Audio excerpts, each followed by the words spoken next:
This is Dr. Daniel Amen. I am going to talk to you for the next few minutes on brain SPECT made ridiculously simple.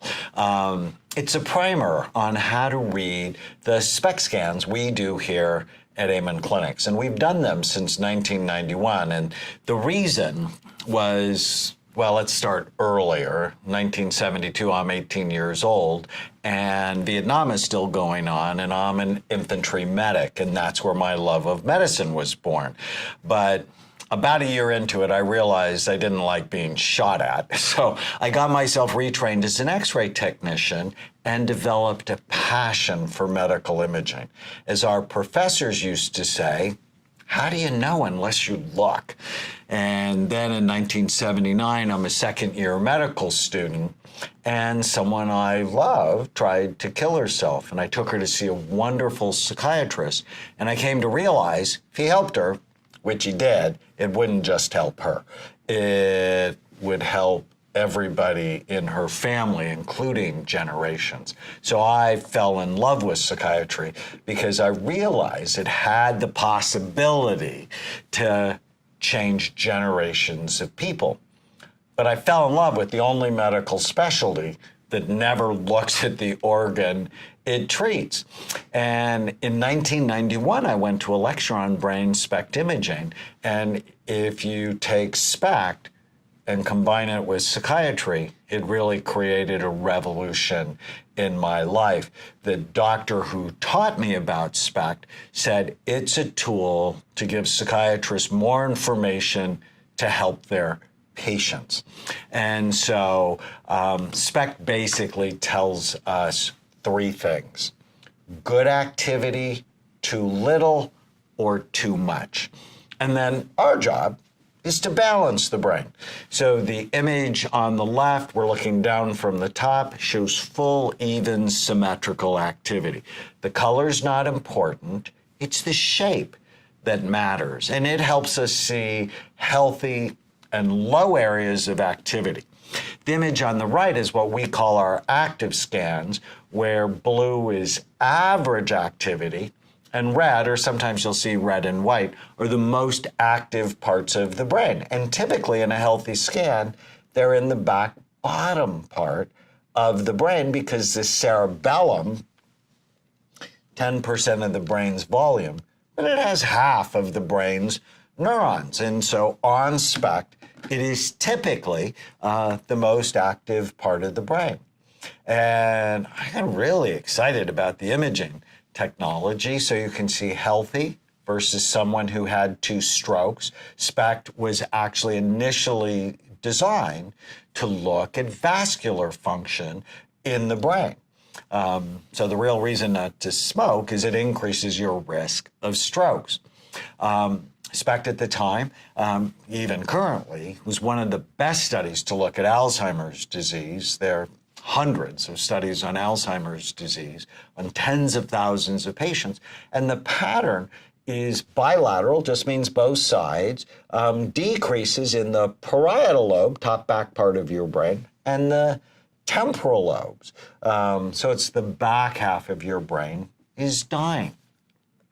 One of the big lessons I've learned from imaging is that mild traumatic brain injury ruins people's lives and nobody knows about it. And there's so many different patterns for imaging that we'll talk about, but your brain is very soft, about the consistency of soft butter.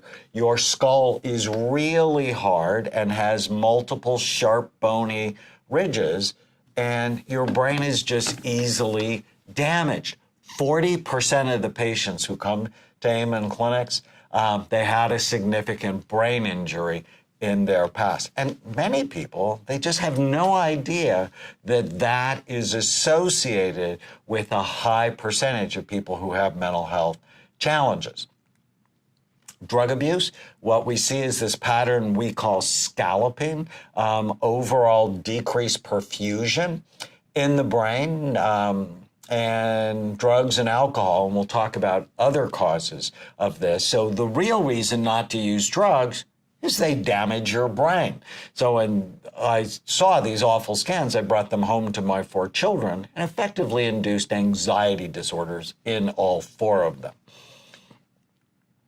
But what about when the brain works too hard? We often see that in OCD, where the front part of your brain works too hard.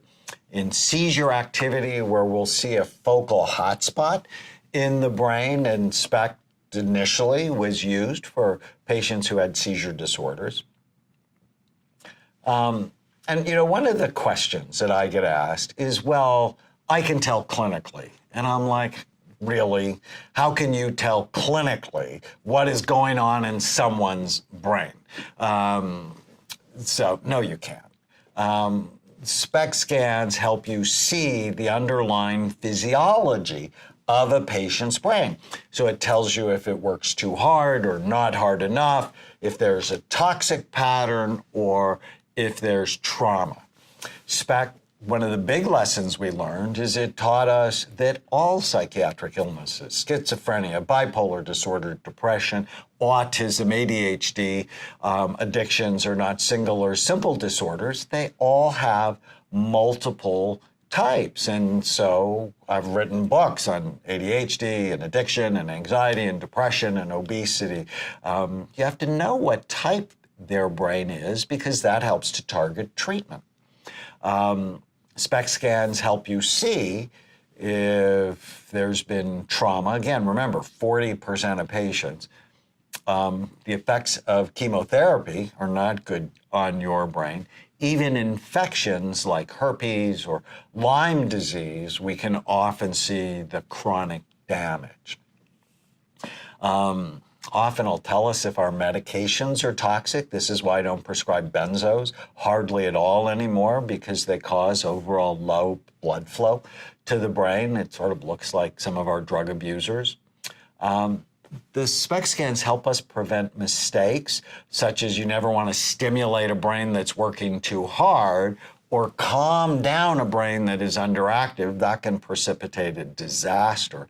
Or in this boy, a 17-year-old boy who wanted to cut his mother up into little pieces, he had a huge cyst the size of a tennis ball in the left hemisphere of his brain. And he'd seen 6 psychiatrists, was in residential treatment, drug treatment, failed all of those. And, the thing I always say is, how do you know unless you look?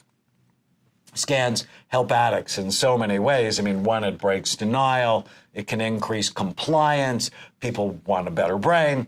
It helps us understand comorbidity like head trauma or toxins. You can do follow-up scans. It's the biggest lesson we've learned. You're not stuck with the brain you have. You can make it better. And we use it in education and prevention. Our drug education poster actually hangs in about 100,000 schools around the world. SPECT scans, and I love this, it decreases stigma. Because people see their problems as medical and not moral. It decreases shame, guilt, self-loathing, and anger. It increases compassion and forgiveness for their families. It increases compliance. We have nothing else in psychiatry that is this powerful or this immediate. Scans help people know their brains can change. You're not stuck with the brain you have. You can make it better. This is a mixed martial artist patient before, and literally 2.5 hours later, after we put him on a cocktail of supplements that we created specially for him. Now, it didn't mean his brain was going to stay better. He had to take them over time, but you're not stuck with the brain you have. The SPECT scans completely changed the discussion about mental health. What I learned early on as a psychiatrist, nobody wants to see a psychiatrist. No one wants to be labeled as defective or abnormal, but everybody wants a better brain when they understand it. So we should always talk about what if mental health was really brain health. Get your brain right, and your mind will follow. Stay tuned for part 2. And I'm going to actually show you some patterns and some treatments.